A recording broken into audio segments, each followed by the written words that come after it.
This evening, we're very honored to host Barclay Brown. Dr. Brown is an associate director for artificial intelligence research at Collins Aerospace, which is a division of RTX. Before joining Collins, he was an engineering fellow at Raytheon Missiles and Defense. They're focused on model-based systems engineering. And prior to that, he was the global solutions executive for the aerospace and defense industry at IBM. Dr. Brown holds a bachelor's degree in electrical engineering, a master's degree in psychology and business, and a PhD in industrial and systems engineering. He's author of Engineering Intelligence Systems, published by Wiley, and he's a certified ESEP, expert systems engineering professional. He's a certified engineering quality manager as well, and was a former CIO of Incosi. So, Barclay, if you can, you can launch into your presentation. I'm going to hand it over to you. If you want to display stuff, feel free.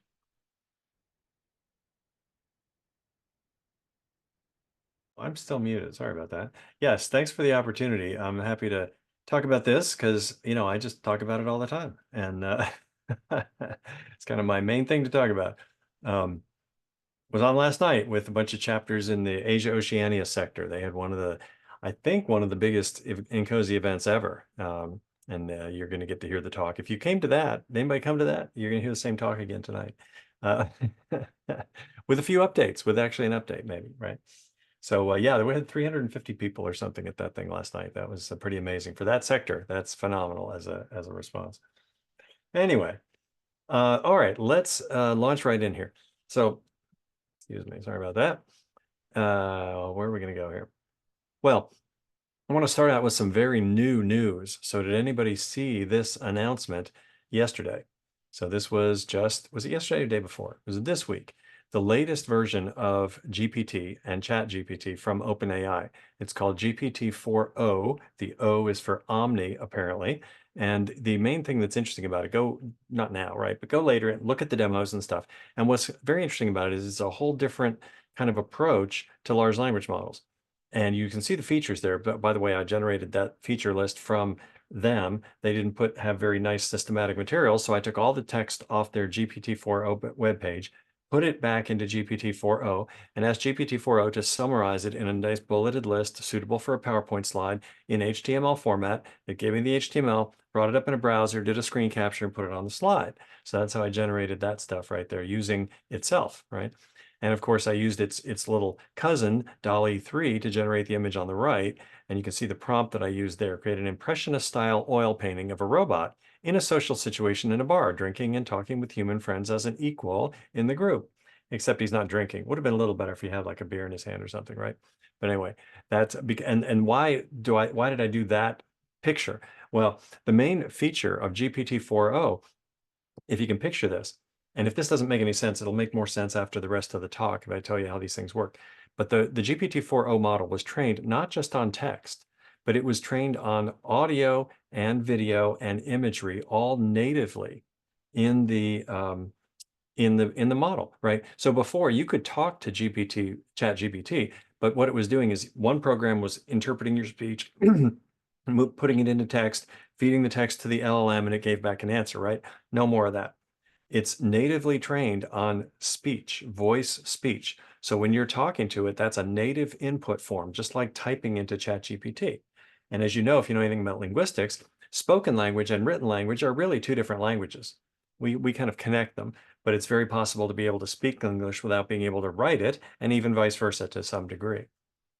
So this is phenomenal. And you have to hear the way this works out is the voice that it speaks with is unlike any computer voice you've ever heard. It has inflection, it has tone, it has emotion, and that's because it was trained natively on this as opposed to just producing words, spoken words from a synthesizer kind of thing, right? The Tin Man, that's right. It's like the Tin Man, Dave. Exactly. That's right. And the WD-40 on the rocks, please. Yes, that sounds quite good. All right. So moving right along. Quick quiz. I'm not going to make you answer these questions, but which of these things do you think ChatGPT, and when I say ChatGPT, I really mean any of the large language models like GPT-4, Claude 3, Google Gemini, any of these big models, kind of the state-of-the-art models that are all roughly at the same level of performance, although you could argue GPT-4o just took a step out from the crowd because of this native multimodal capability that the others don't have yet, right?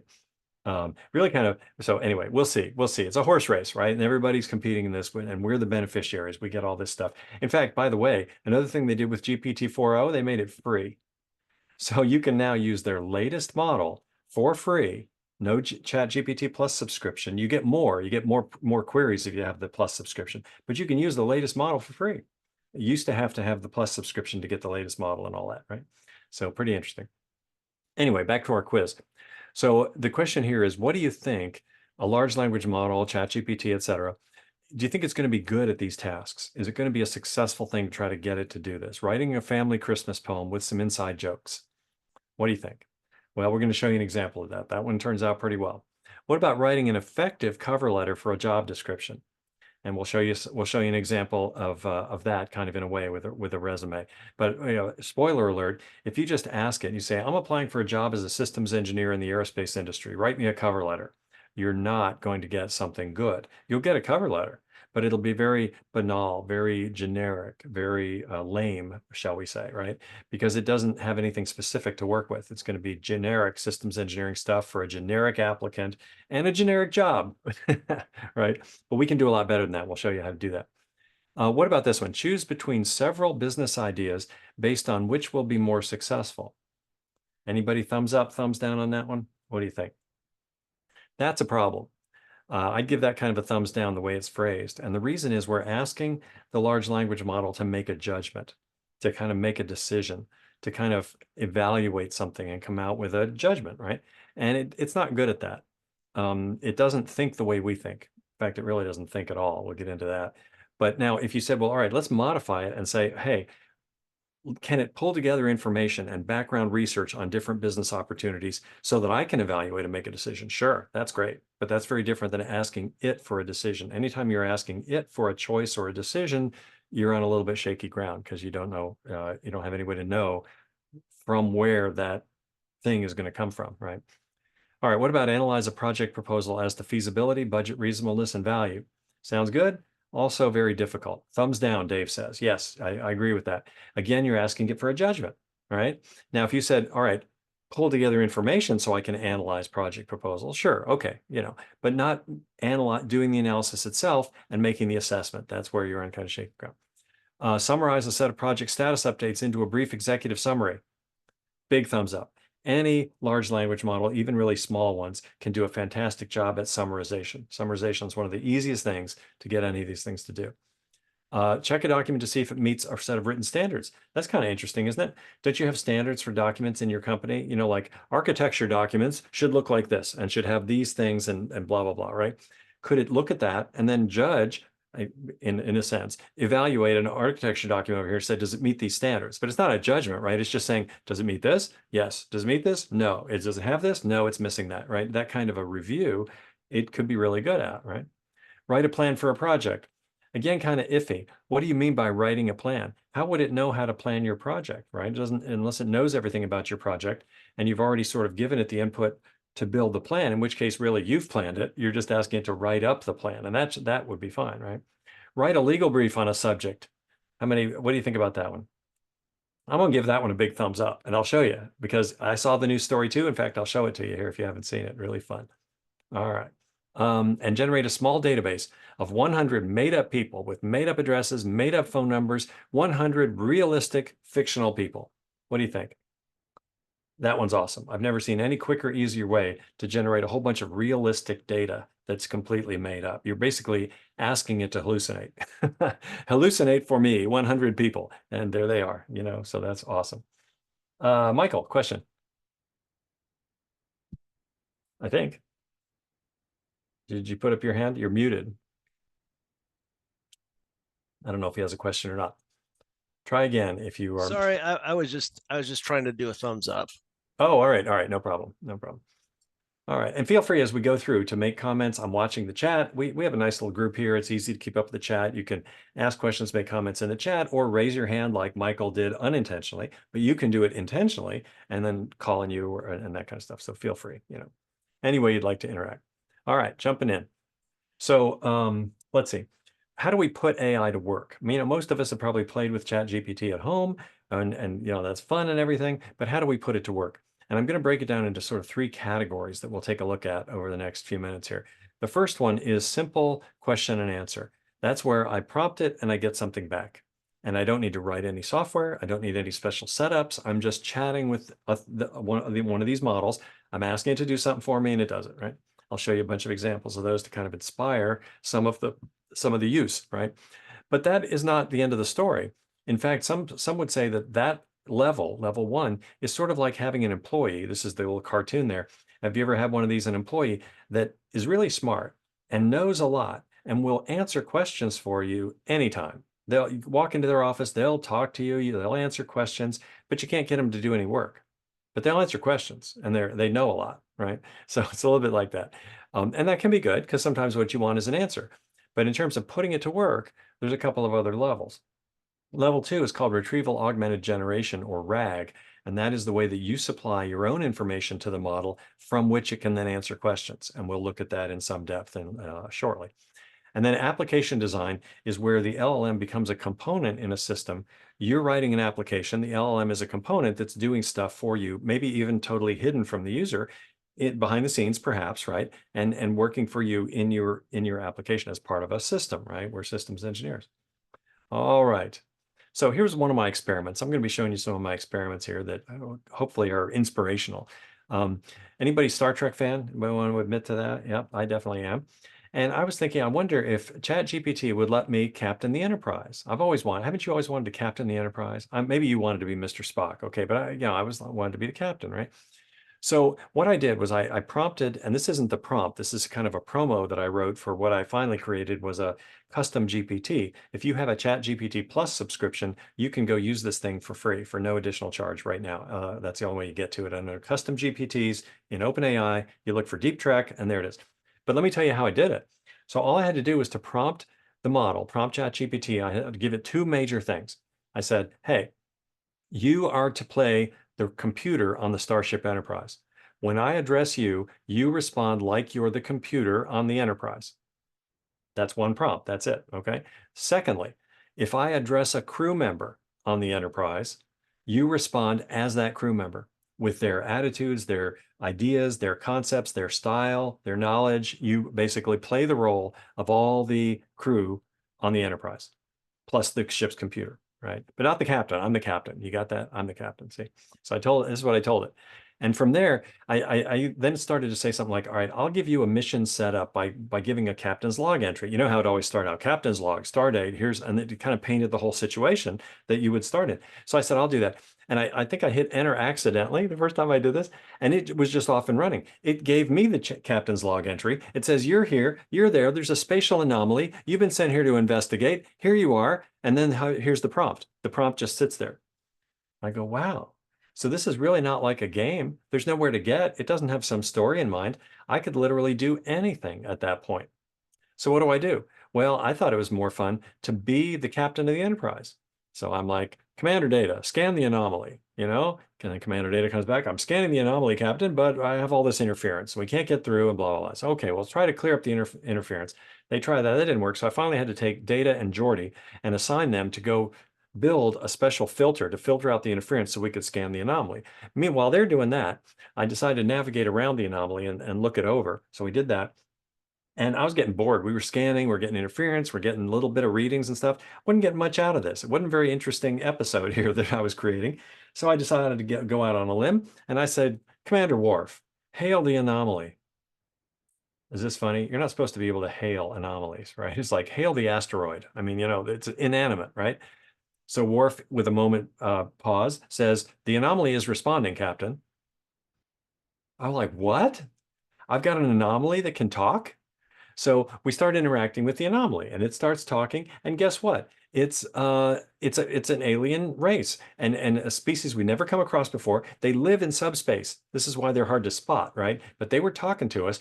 So I won't tell you the whole story. It went on for 25,000 words over many days and all these dialogues and stuff like this. I may publish that whole thing as a novella. I'm going to get GPT-4 to rewrite it as a novella, right? And we'll see, right? Maybe you'll see it on Amazon for $2.99 or something. Anyway, but here I'll give you one other little twist that happened, right? So we're questioning them, first contact kind of stuff, who are you? What do you do? What do you like? Here's who we are. Here's what we do, and back and forth, right? First contact stuff. You know how it is. First contact with aliens. So at one point they said, look, we're just like you. We're explorers. We're out here looking around, and why we're here, we're here studying the anomaly, just like you.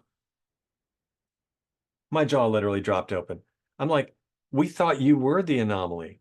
You're not the anomaly? No, we're here in looking at the anomaly just like you are.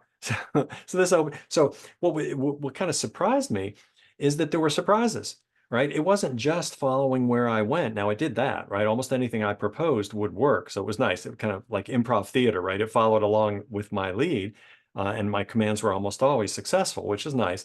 But that was a surprise, right? So that opened up a whole new line of action and stuff like this. And I don't know, if you're a Star Trek fan, we ended up inventing a subspace transporter because they live in subspace. We only know a little about subspace. We can do subspace radio, but not subspace transport. And together we worked together, collaborated with them, invented a subspace transporter that lets us transport things and also people over interplanetary distances, shades of Gary 7. Okay, lots of Star Trek references there. Let's move on.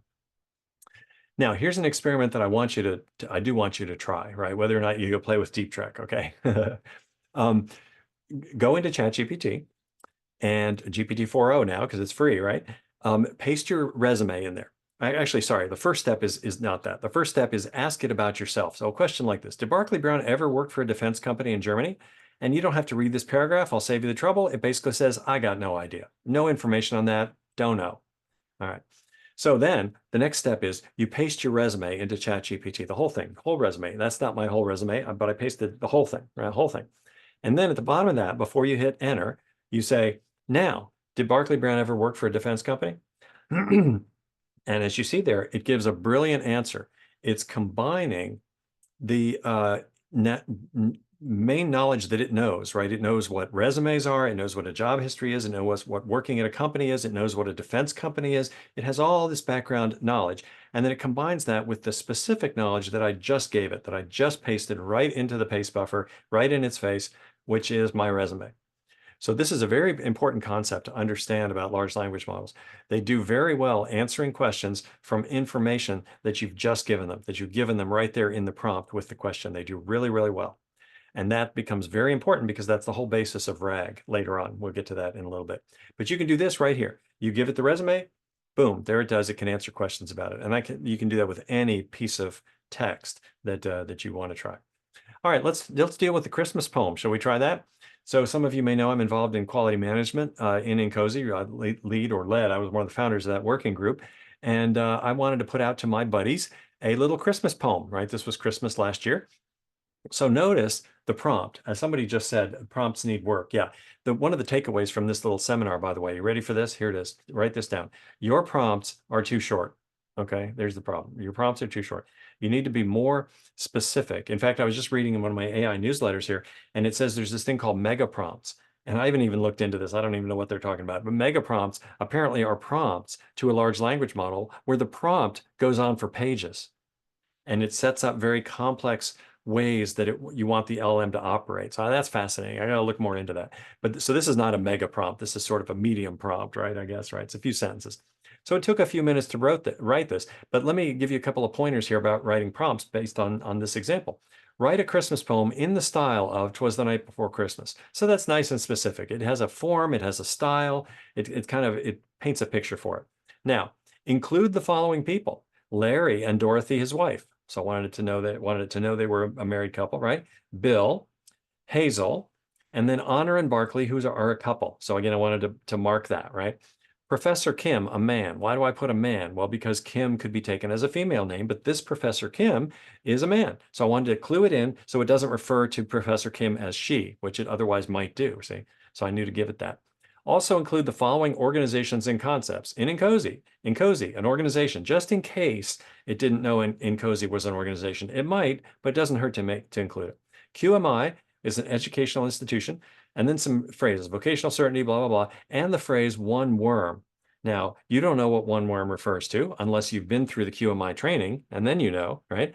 But I didn't care if it knew. I just wanted to include that phrase because that little inside joke would be meaningful if it worked it into the poem in some way. Um, and there you go. And here on the right, of course, is the poem that it generated, which I thought it did a pretty good little job there. So that was a one and done. I came up with that prompt. I mean, I was pretty good at prompt writing by then. So I wrote this prompt, poem, done. Didn't even have to revise it, retain it, go back around through. It just did it. And the poem was not brilliant, but it was okay.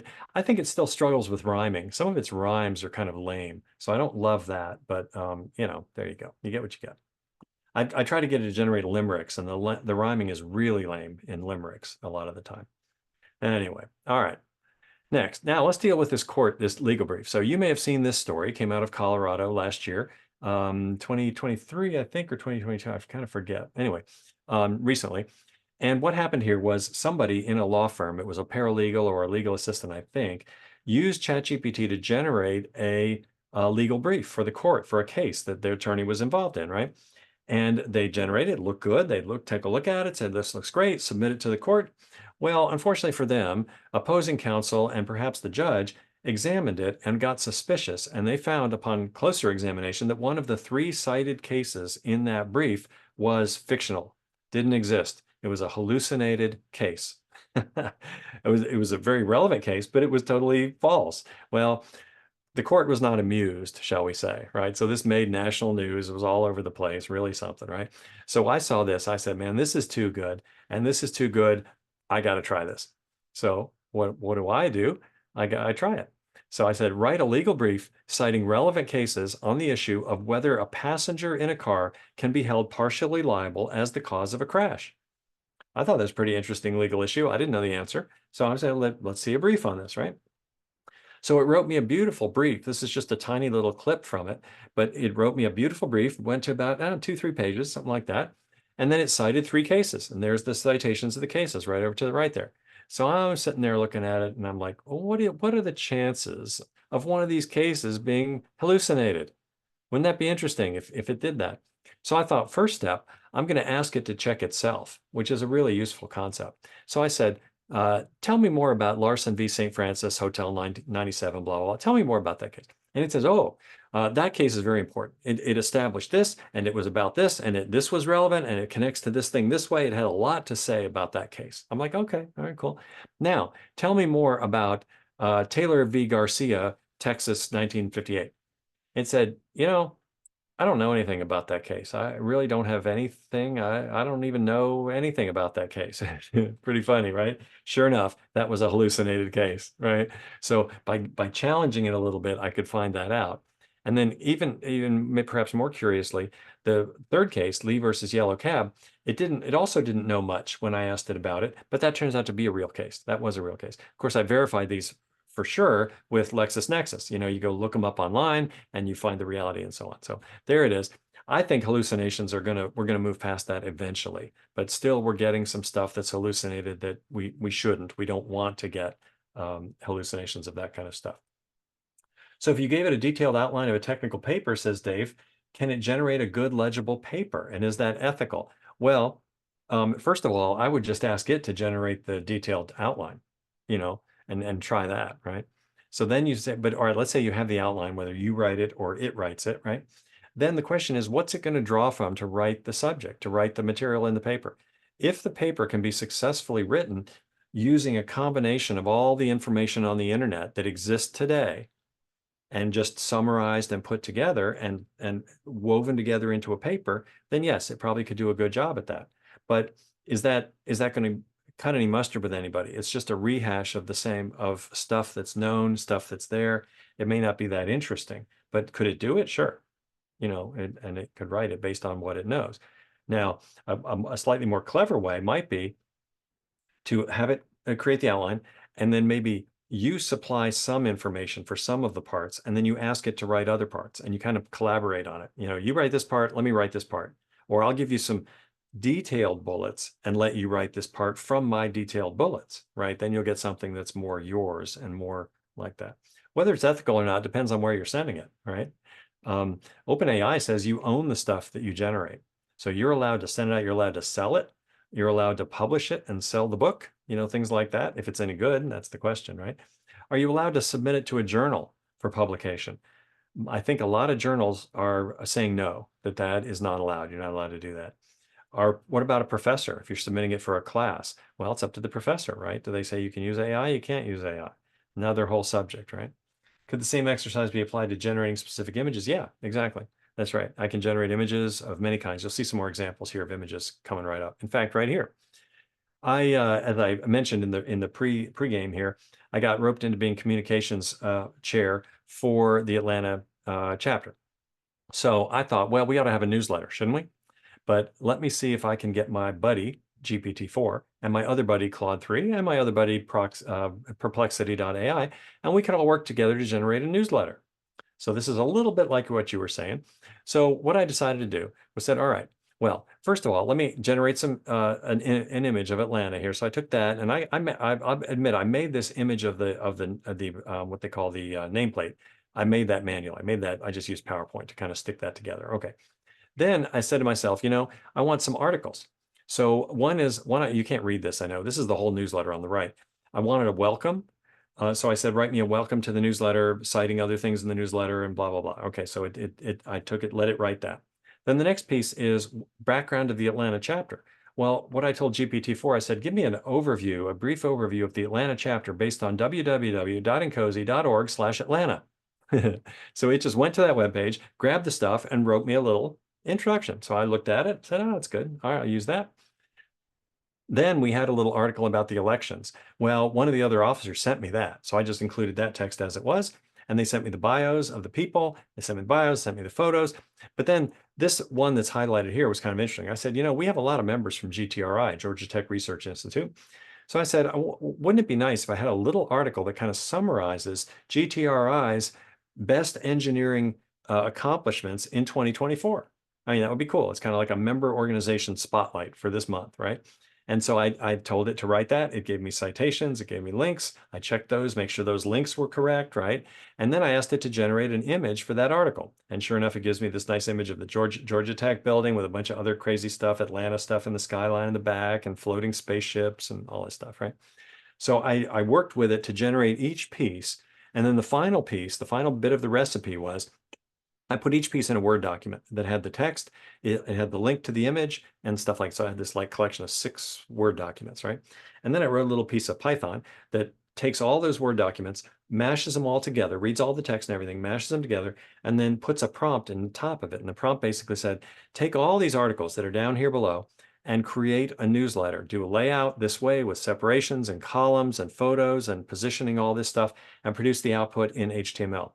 And that's what we got on the right. I did do some iterating, to refine the prompt and everything, but we got this newsletter on the right, which is in HTML format that I can stick in the body of an email or render it into a PDF and send it out. I can do whatever with it. But one of the tricks there was asking it to compose stuff in HTML because that gives it the ability to work in text, but yet do layout, right? Do positioning and wrapping and stuff like that. Let's see, are hallucinations an inherent part of all LLMs? I would have to say yes. I suspect that there will be LLMs in the future that will not hallucinate. Now, of course, I don't want them to be incapable of hallucinating because often I want imagination. I want them to be creative, but we can probably stop them from hallucinating about facts or things that we consider facts. The reason that they do it is they're not thinking like we are. They're generating text.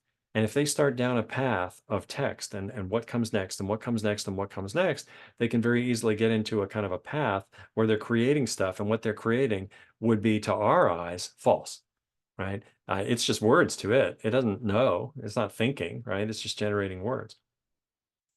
Let's see, Michael, I've seen some reviews coming out saying ChatGPT will use specific keywords that you can look for in responses. No, but not nonsense. I mean, send me that source. I bet you it's not a credible source. That's not the way they work, for one thing.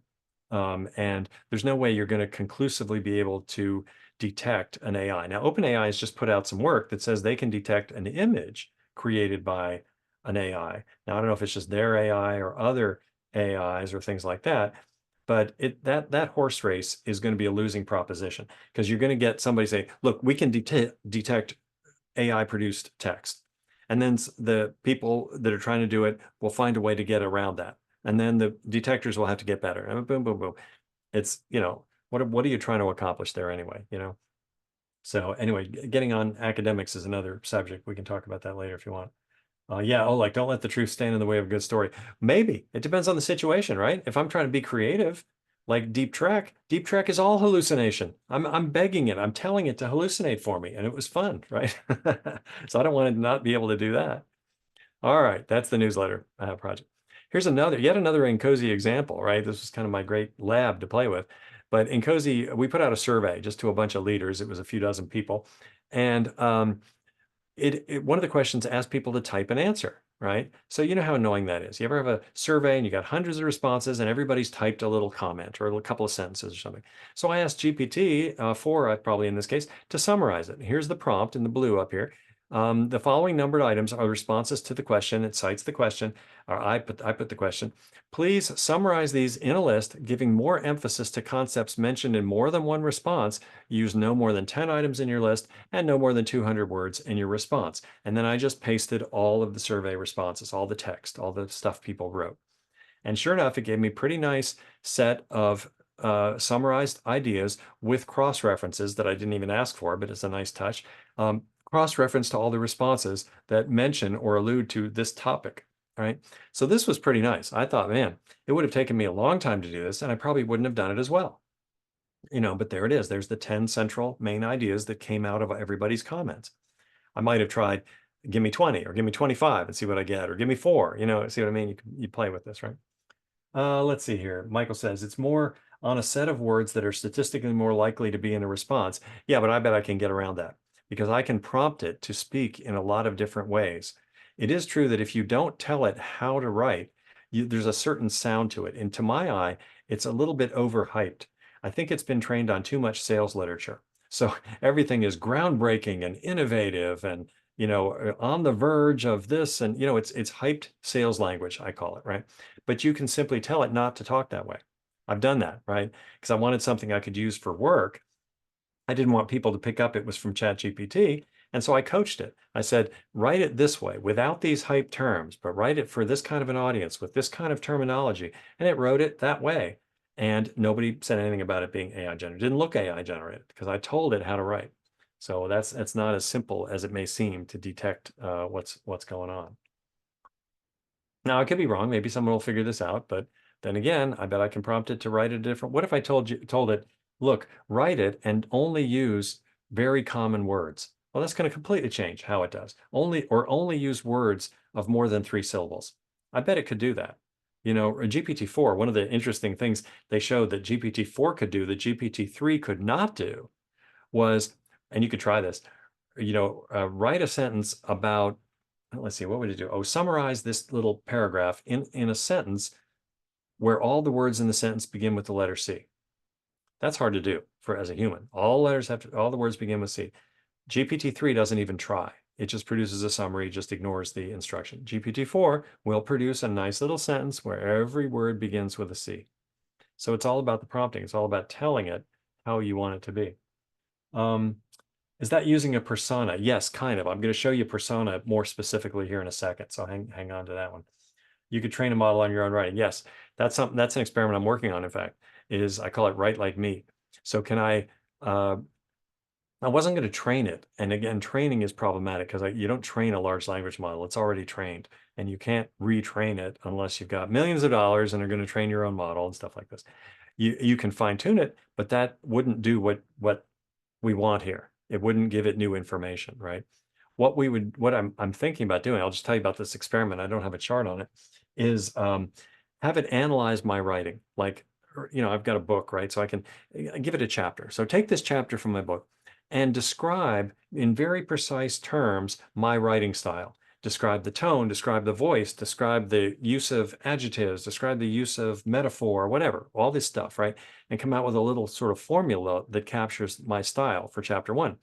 And then do it with chapter 2, 3, 4, 5, all the way down. and then put all those together, right? And so I'll have this little kind of description, this little profile of how I write, right, in nice descriptive terms.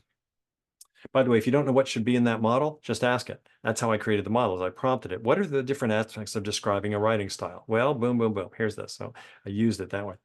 So then could I take that little formula, that little profile, and give it back to the model and say, here, write me a piece using in this style, in the following style, tone this, blah, you know, whatever it came up with for all my writing. So I think that'll work. I think it's quite likely we can do that, just like you're saying there, Oleg. I know the SAFE organization has come out with their LLM for referencing SAFE documentation. Okay, that's cool. So that's an application of RAG. We're going to see RAG shortly. So hang on to that. Hang on for RAG. All right, but before we get to RAG, let me talk a little bit more about prompt engineering. And I will do this by confessing that some of what I'm showing you here came from this course called Prompt Engineering for Developers. This is a free short course on a site that I believe is the best site for AI education on the whole interweb. Okay, deeplearning.ai. This is a project of Andrew Ng and a bunch of others. Andrew Ng was one of a famous AI leader, proponent, led AI at Baidu, led AI at Google, professor at Stanford, et cetera, et cetera. But he's also a very, very good teacher. He also was a co-founder of Coursera, all right? So deeplearning.ai has a whole set of courses that are presented through Coursera. Very deep, specialized courses, very, very good, very, very well done. I highly recommend that for getting up to speed on AI as deep as you want to go. But what's also on that website is free short courses. And one of the free short courses is called Prompt Engineering for Developers. So even if you're not a coder, even if you don't know Python, you will still learn all there is to learn about prompt engineering. So they'll show it to you in Python, but you don't have to understand the Python. Just look at how the prompting is done and you'll get it, right? So that's a great little place to start. So some of these things on the left here are from that course. You give clear specific instructions, use delimiters, structured output, give the model time to think, ask the model to check step by step. And I'm going to show you some of my experiments that illustrate these things coming up right now. So that's what we're going to go to next. So here's an example, yet another Nkosi example, okay? So anybody remember calling all systems? We've had several of those events in Nkosi. And one of the first ones was on sustainability in systems. So one of the speakers that we signed up to be on the panel sent us a note and said, hey, do you have any preparation instructions for this panel? Like what I should read, what I should be familiar with, what I should get up to speed on? And our reaction, silently, of course, was, holy crap, we never thought about doing preparation materials. Oh my God, how much work is that going to be? But again, I thought, I wonder if my friend GPT-4 can help out here. So notice the prompt that I crafted, and this illustrates several of the techniques I just mentioned. So this is the prompt, this whole thing on the left. You are an expert on sustainability in systems and on systems thinking and systems engineering, and also an experienced and engaging talk show host. I know there's too many ands, but it didn't mind, okay? So that's a persona. I gave it a very broad but fairly specific persona. Can you see how the result would have been very different if I had started off, you are a kindergarten teacher and your skill is communicating things to kindergarten school students. Be totally different, right? So I'm telling it, its persona. Next, please generate preparation materials for a talk show on the concept of sustainability in systems with panelists from major manufacturing companies and sustainability organizations. Now, I could have stopped there. If I stopped there, what do you suppose I would get? Well, I'd get something, right? It would generate some stuff and it might even be good, but I can't be clear what it would consist of and how it would be structured and if it would be kind of what I'm looking for. So I went on. I was a little more specific, giving a little step by step here. First, list 10 major themes in sustainability in systems with references to articles and books. Nice. Next, generate 10 thoughtful and engaging questions to ask panelists about sustainability in systems that will generate interesting conversation. Okay. And you see a clip, small clip of what it generated on the right. There's the themes, there's the citations, references to articles and books, and then 10 thoughtful questions. Now, the questions aren't as good as my questions, so I didn't actually ask any of these questions, but it was good for preparation, right? What else did I do? Pretty obvious now, right? I went and checked all those references to make sure they were real. Make sure it's not going to fool me twice. Are these real articles? Are these real books? And they all were in this particular case. But that also gave me a chance to capture the links, right? Put the links in the prep document. So this panelist wrote back and said, "Man, this is great. I've never seen preparation documents like this. This is great. You did a really good job." I did not tell this person that I had help from ChatGPT. So there you go. But you notice it was not just ChatGPT doing it for me, was it? It was me collaborating. I spent some time writing this prompt. I had to think, what do I really want? How would I give this instructions? Some people say it's like giving instructions to an intern that is really smart and really knows a lot, but is young and therefore doesn't have much judgment, doesn't have much experience. They don't know much about your situation, your domain and everything. So you sort of have to spell it out really specifically for this intern. Now they're really smart and they can do really cool things, but you got to spell out the instructions so that you get what you want. Yeah, it's a little bit like writing requirements, isn't it, Mark? You got to be specific about this stuff, right? And don't assume things. There you go. All right, next experiment. One of the concepts you saw was formatted output. So here, as a little experiment, just for fun, I said, consider the text below. Identify all common parts of speech in the text and create a JSON table, a table in JSON format with the following keys: word, part of speech, and the number of occurrences of the word. That's what I told exactly how to structure this little piece of JSON. And then I give it the Gettysburg Address right there. So here's the output. And just as you would expect, right? Here's JSON formatted, the word, the part of speech with a code, and then the number of occurrences. And the part of speech code was so technical, I didn't even understand what these meant. So I had to turn around and ask it for a table of what do these parts of speech mean? So then it gave me that, right? And I can understand the output, right? But why would this be useful? Well, this is useful because if the LLM is a part of a system, I can use it to generate some stuff, some data that might go into other parts of the system, right? I just pass it over there because it's a nice little data structure that can be read by really any programming language. So there's that. Now, what about asking the model to check its own results? We did that a little bit with that court case, right? Where I asked it to examine the cases, but here's another experiment. I wanted to see if I could get GPT-4, ChatGPT or something, to play tic-tac-toe. And I was actually pretty surprised that it even could come close to playing tic-tac-toe because it doesn't have any rules or logic or anything, right? It's just generating language. So to me, it was quite surprising, quite an emergent behavior that it could actually play kind of a game of tic-tac-toe. Right. So I told it how to note the board and it got that and it gives me the board. So I'm in the middle of a game here. I didn't give you the whole conversation. It's much longer. But here was the board in the middle of a game, right? And I'm X.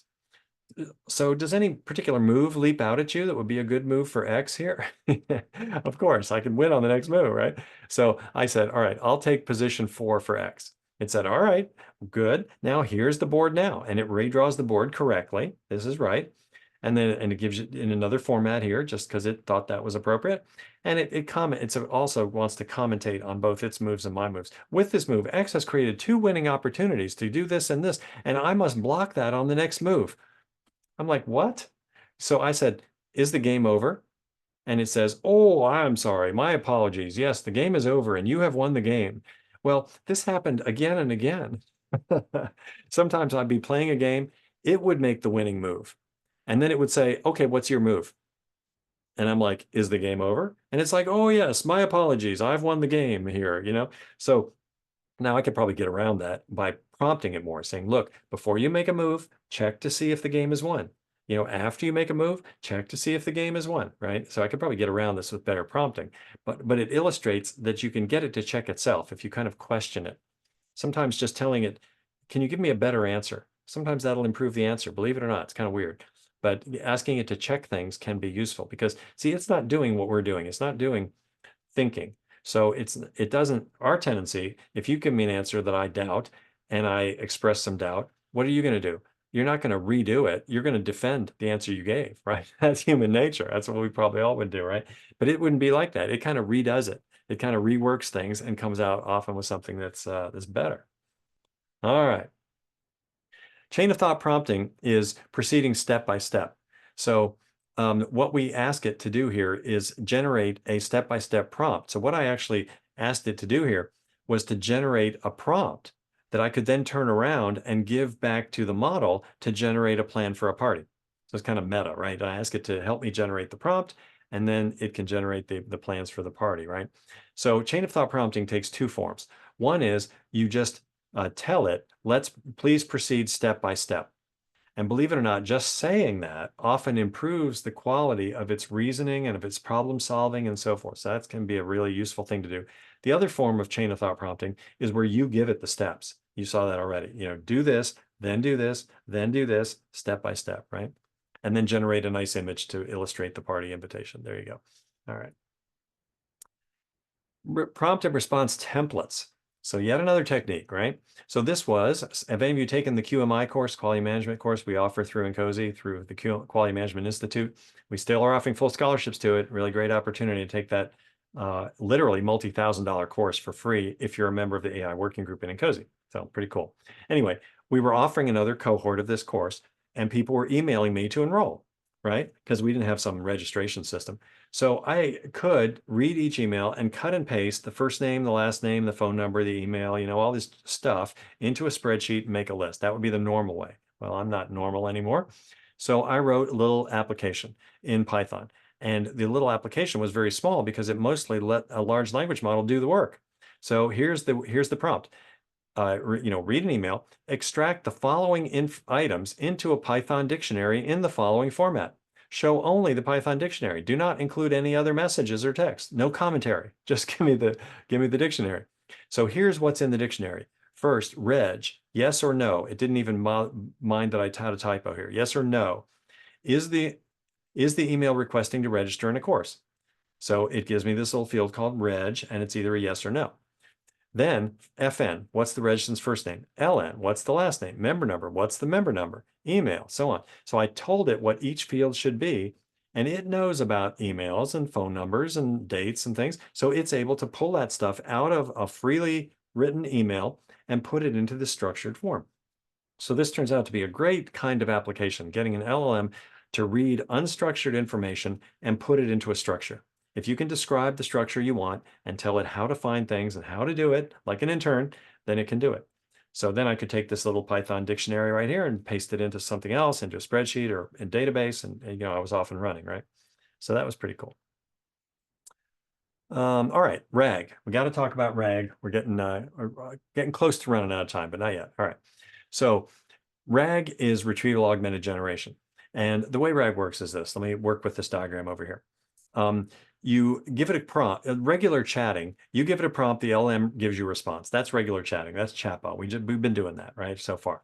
RAG works like this. We give it a prompt, but before the prompt is handed to the large language model, we do a retrieval step. We look into a special database and we gather up a whole bunch of related information that's going to help the large language model answer this question or this prompt. Then we put together the prompt with this new related information that we've gathered up, and we give that whole pile to the LLM and ask it to answer the question. So you can see already why this works, right? It's the same as the resume example. I'm giving it a whole bunch of information and then asking it a question that it can answer from that information, right? So, and it does, it works very well. So how do you create this database? It's not just any old database, it's a special database. You take documents, you split and chunk them, which literally means splitting them up into pieces, and then you create vector embeddings, which is a special kind of encoding for language that is the same way a large language model works. It also works by embeddings, right? So you embed your special text into some vector embeddings, and then you store it in a vector database. And that's what what this retrieval step does. It takes your prompt, it actually creates a vector of your prompt for a moment, and then uses that vector to compare to the vectors in the database and say, hey, are any of these close? Any of these similar? If so, let's gather them up and we'll see if it'll help the LLM to answer the question. So that's how RAG works in a word. So when you go to build RAG applications, part of the work is gathering up the documents and using well-established software principles to split it up, create the vector embedding, put it in the vector database, and so forth, right? The embeddings are easy to create. You use a model very much like a large language model called an embedding model, and that creates the embeddings for you. So again, I'm going fast, right? If you got questions on any of this, just stop me here. But I'm almost done. Just a few more things. Let's see. This is a database that was structured, that came in a spreadsheet, but I kind of turned it into unstructured as an experiment to see if a large language model could make better sense of this sentence The 2018 BMW 3 Series M4 is a compact car using platforms this and is classified as, so in other words, what I've done here is just turned that line of data into a sentence by kind of pasting it together with some filler words, right? So I call it destructuring data, because what I'm doing is taking structured data and turning it into unstructured plain text, with the idea that maybe the large language model could deal better with the unstructured text because it has some English syntax embedded in it instead of just it being a table of values. All right, so this is fun. This chart is fun in a number of ways. RAG is no longer so simple. RAG, what I described for you a moment ago, is what we now call naive RAG. So it's a very simple form of RAG. Still works for a lot of applications, but there are now more advanced techniques that are being applied in RAG to try to improve it and make other applications work. So I won't tell you about all these, right? But let me tell you about HIDE. One here is kind of a clever one. So you may have be thinking, all right, wait a minute, Barclay. RAG seems to rely on the similarity between the prompt and the chunks that are in the database. Well, why would those be similar? Well, they might be. What if the prompt is, what is a giraffe?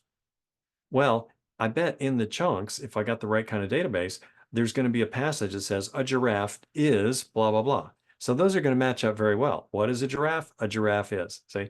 So when you see RAG demonstrated, it's always what is X? These are super simple questions. That's like the easiest question for a RAG type system to answer. But if the question is more elaborate, you may not have that match. So what HIDE says is take the user's prompt and then ask the LLM to write a paragraph about that prompt. Now that is crazy, by the way, because it doesn't have the data, it doesn't have the information to answer the question, right? That's in your database, right? But have the LLM write a bogus, kind of hallucinated in a way, paragraph about the question. Then you take that bogus paragraph and you use that to match against the chunks in the database. Really interesting trick, and that works in a lot of cases. It gets you better retrieval results from the database to answer the question. These diagrams, by the way, how did I generate these? I asked GPT-4 to generate these diagrams based on my descriptions, or sometimes I just let it use its own knowledge because it knows about RAG and everything, right? And to generate them in DOT language. DOT is digraph language notation.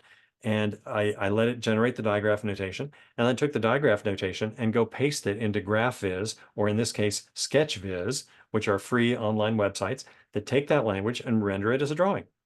And then there's the drawing right there. So it generated this diagram. You can do the same with SysML, by the way. GPT-4 is quite good at writing SysML2. It's not great yet because it hasn't seen much SysML2. It's still pretty new, right? But eventually, it's going to get really, really good, and you're going to be able to describe what you want. It can draw SysML, generate SysML2. You take SysML2 code, you put it in your favorite thing that can draw the diagram. There it is, right? So it's kind of a new way of thinking about MBSE, right? Because I don't have to hand draw diagrams. They can be generated from other stuff. So eventually, the image that I kind of will leave you with tonight, right, as you think about this, is that software developers, systems engineers, other people building systems are going to start to be more like this conductor here. And this conductor is conducting an orchestra of trained animals that are playing different instruments. Why do I say trained animals?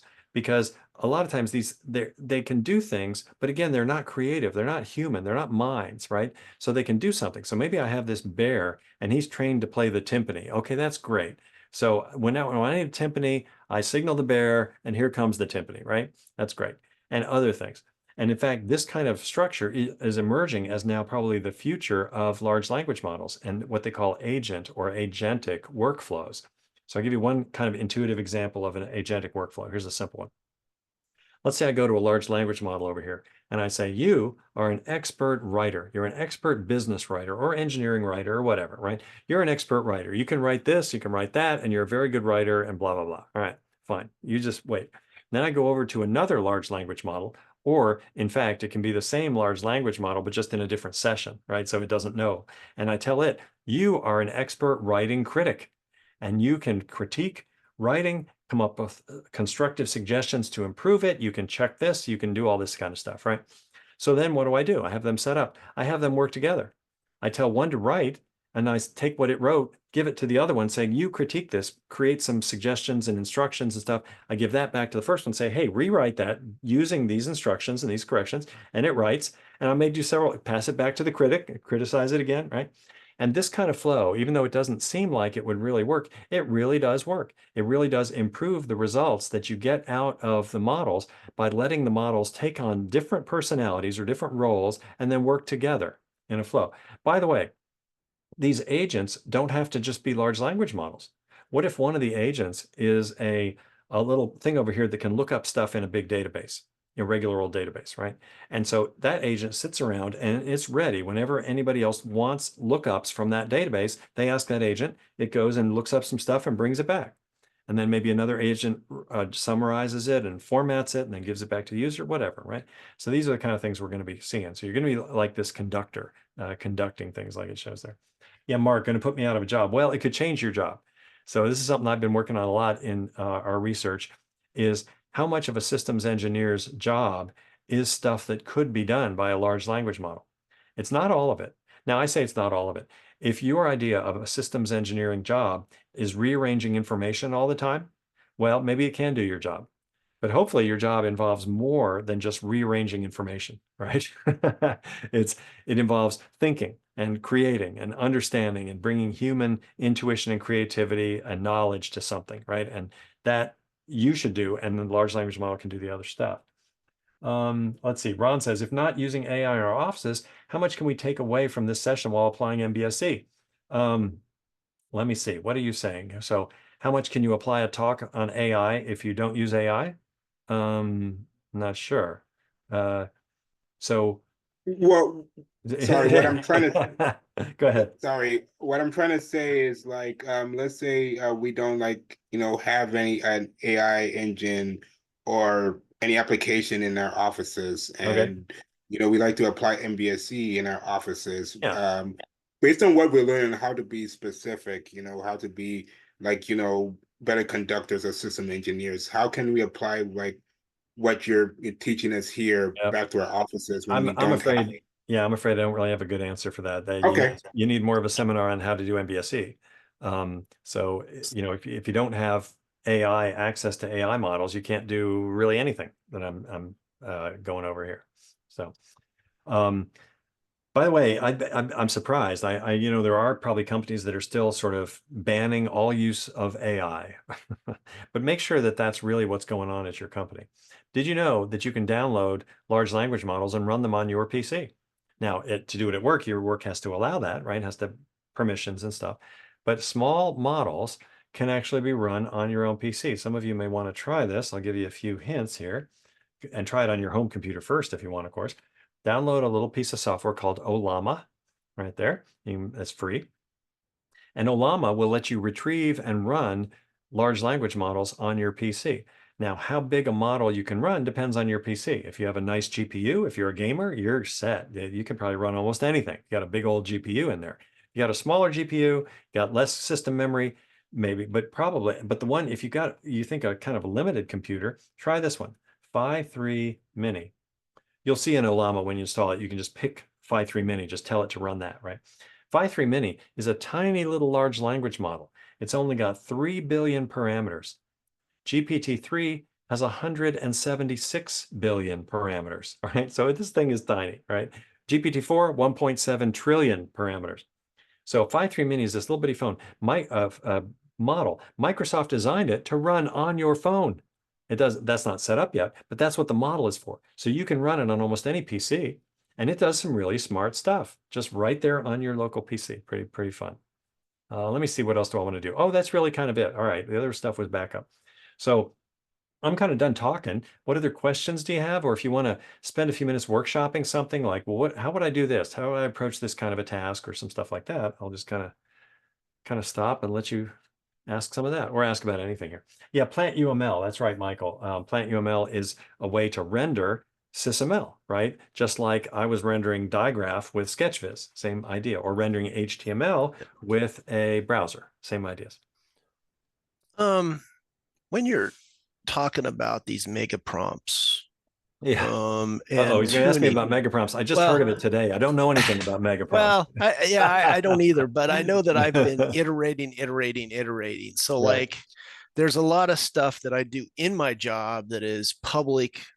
It's out Yeah, there public info, on so the you can internet. use it, open Yeah. model, right? On the, yeah. So I've been trying some high level general, like a good example is, let's say we're in the space industry and I say, okay, I want you to give me a domain ontology for a spacecraft, satellite, let's say, and I give it certain prompts as to what kinds of ontology systems Right, good. that I want.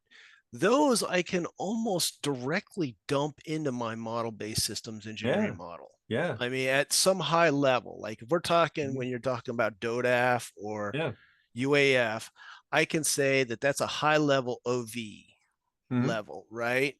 And it's not getting any details, right? Yep. And those details have to be filled in by the systems engineer then. Right. But at some high level, I can put in certain prompts to get out.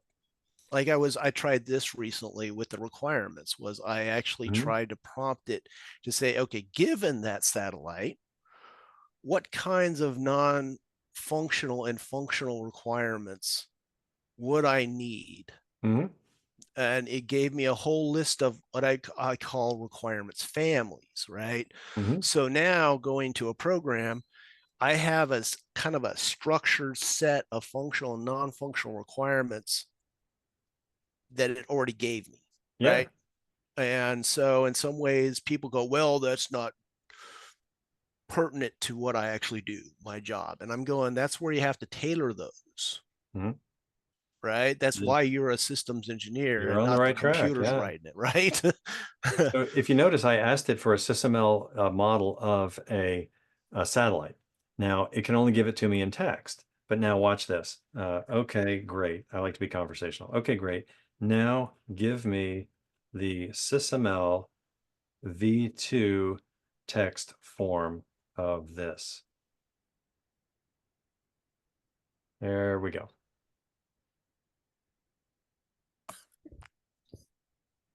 So it's funny. It's still kind of mixing SysML1 and SysML2 terminology here. Isn't that interesting? But it's a start, right? Eventually, it'll be able to differentiate this more. But here, it's creating a requirements diagram, looks like, or requirements elements. Here's some stuff for the BDD, and so on. And then I'll show you one other thing with this, just because we're talking about GPTs. These are the custom GPTs, and there's one for SysML2, I believe. Let's see if it finds it here. SysML2 model creator. Oh, see, there's even now several. Look at all these, right? People that are trying to do the same thing. Let's just try this one out for fun here. Okay, there's blah, blah, blah. Start chat. Come on. All right. Give me a SysML2 model of a communication. Let me see. Let's do a military communication satellite. How about that? So what they've done and created this custom GPT is they've already coached it about creating SysML2. So I didn't have to give it much on that. It already knew to go there. So now this is probably going to give me pretty high, I should say higher quality SysML2 code. All right, but that's not pretty high level, like you said. Let's see, break down the receiver into lower level parts. Sure, here we go. Let's do it again. Let's see what it came up with. So still high level. So I think this is kind of the stuff you were playing with, right? But I think this is going to be very possible. Oh, and you say, well, wait a minute, that's all just structure, Barclay. What about behavior? I'm like, all right, add typical functions for the receiver. Whoops, missed the R. See if it gets it anyway. There we go. Okay. So now we're getting some behaviors and stuff, I think. Yeah, here we go. So this kind of thing is kind of already possible. I think it's going to get a lot better because again, SysML2 is kind of new, right? So it's along the lines of what you're saying. If it knew Cameo's EA XML format, do you think it could generate that? Probably. Let me go back to my previous dialogue here, and it said, give me this in XMI. It's really XMI format. That's what it is, isn't it? Cameo's XML, an XMI format, XML model interchange. And it knows what that is. XML metadata model interchange, it calls it. And here's what it thinks that would be. There you go. So XMI has its weaknesses, but there it is, and it would probably work to some extent. Still working on it. It's having to think about this, right? All right, what else? What else you want to play with? Or are we done? Or what's next? I'm flexible here.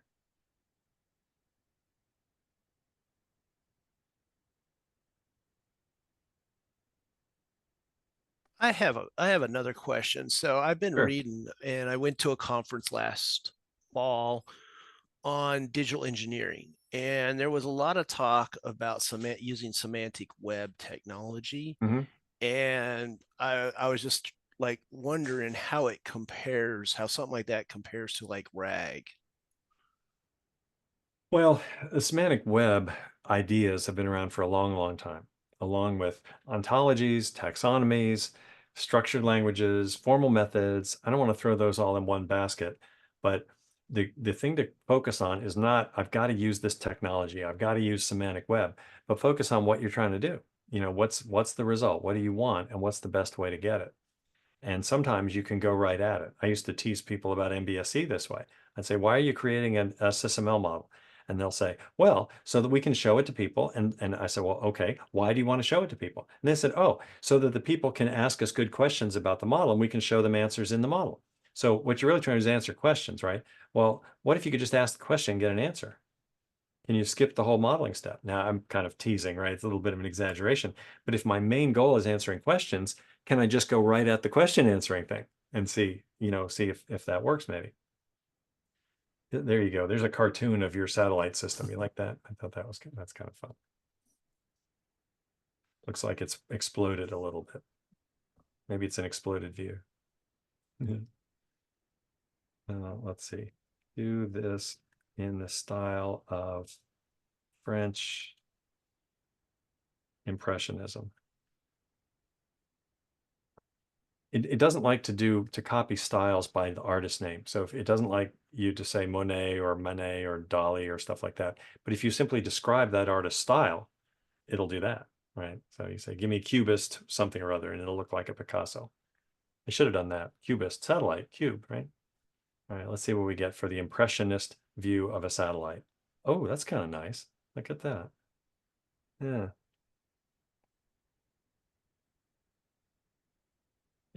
It's even bragging here. The soft brushstrokes and vibrant colors give it a unique. Okay, go ahead. Sorry. I guess I have another question about LLMs. I know that I've read about, like, I think you kind of hinted at this earlier. I believe there's a number of different LLM models that are available out there. Yep. And I wonder, there's always this question, like my company has, one of the problems that you kind of hinted at is my company's always scared about proprietary information getting out, or any kind of ITAR, or any kind of, if we're on a government contract. Right. And so a lot of what I've done, it's kind of funny because my security people are like, we're not telling you not to use ChatGPT, but we're telling you to use it in a certain way. So when I talk about anything out there on the internet as open source, I can kind of have, okay, I do an open model, right? I don't give it a lot of specific details. But I kind of wonder about some of these LLMs that I've read about. I know AWS now has some other generative stuff coming out that have much more security, and you can maybe pull in one of these LLMs and train it or tune it in your own environment. Is that right? Like private, I think there's one called Private GPT or something like that. Okay. Do you have any? Go ahead. Do you have any ideas about some of those and Yes. using some of those in Yes. your own, say, secure facility or whatever? Okay. So yes, I know all about that, in fact. you sort of have a couple of options when you're going to run a large language model. One is to run a model that's offered on the internet through a service like this. This is ChatGPT, right? There's several others. Claude 3 offered through Anthropic, Google models. All those are online, and they're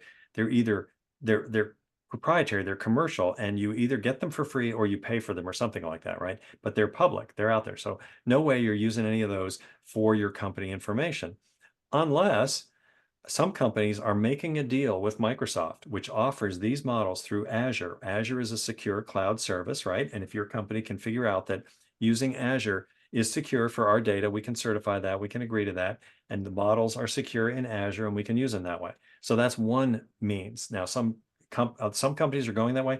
By the way, I was at a conference and this guy came up and says, I work with the Army. You know what we're using? He says, we're using ChatGPT. He says, we're doing classified work on ChatGPT. So obviously, they had a version of ChatGPT that Microsoft had fixed up for them on a Gov cloud that's secure, that they could set up and they could work that way, right? So, and I'm seeing more and more news items about companies making deals with Microsoft to set up that kind of a thing. All right, so that's one category. Another category is open source models that you can download and use for free. Those each come with different license agreements. And so you have to make sure that the license agreements allow you to use it in a commercial way or stuff like that. Kind of everybody's favorite, where did my chat go here? Everybody's favorite open source model right now is a thing called Mixtral 8x7B, right there. It's from a company called Mistral AI, which is a French company.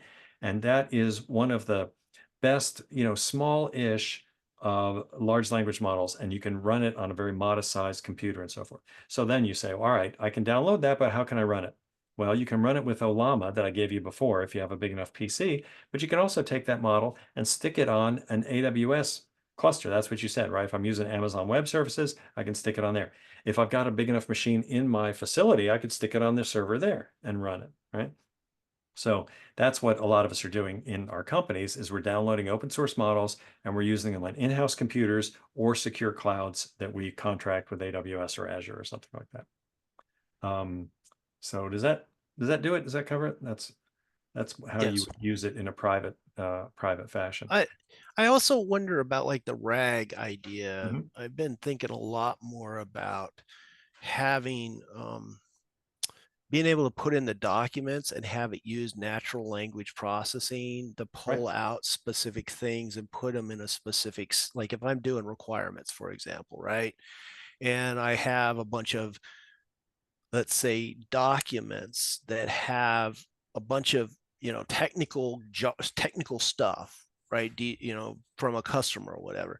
And then I pull it into, say, a system like an LLM or some system that can use natural language processing algorithms. And then I can pull out keywords. I could have it auto-generate my requirements from those documents.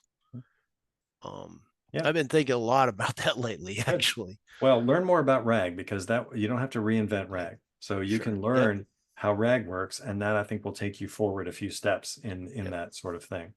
So that is the right the right way to go. And with requirements generation, people always say, why don't I just have the LLM write my requirements? And I thought when I heard that, well, that's crazy. How would it know what your requirements need to be for your new project? On the other hand, maybe your new project is a new satellite and it knows about satellites. So I tell it, write requirements for this kind of a satellite. And maybe what it generates is 70% of what I need. And then I can just work on the other 30% of the special requirements for my special satellite. And that maybe helps me a lot, right? Exactly. Hey, Barclay, we want to be a bit respectful of your time. So, if you... I'm good. If you have questions, I'll answer questions, or we can wrap it up. Up to you. Okay. Hey, can you also, afterwards, when you get the opportunity, make sure you send me a copy of your slide deck? Sure. Yep. Because we'll want to make that available to folks as well. Really appreciate you providing this presentation for us tonight. It was a real, for me, I'm not really too knowledgeable in AI things yet, so this was a real learning experience for me tonight. Yeah, this is really awesome. Thank you so much, Barclay. My pleasure. much.